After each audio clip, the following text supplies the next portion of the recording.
కూడా పాడు చేసుకోకూడదు. యవ్వనకాల జీవితాన్ని ఎవ్వరూ కూడా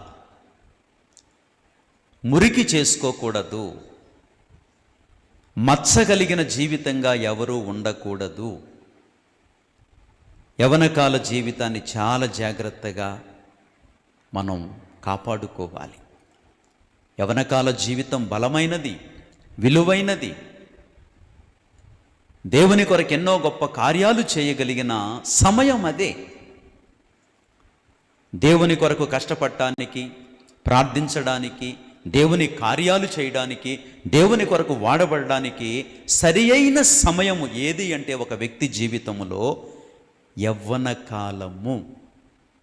అందుకే ప్రతి మానవుడు యవ్వన కాలమును బట్టి సంతోషించాలి. యవ్వన కాలమును బట్టి ప్రతి వ్యక్తి ఆనందించు వారిగా ఉండాలి.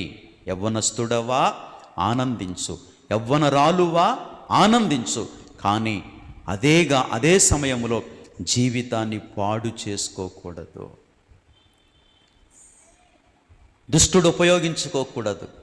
యవ్వనకాల జీవితాన్ని దేవుడు ఉపయోగించుకోవాలి. అర్థమవుతోందా? యవ్వనకాల జీవితాన్ని దేవుడు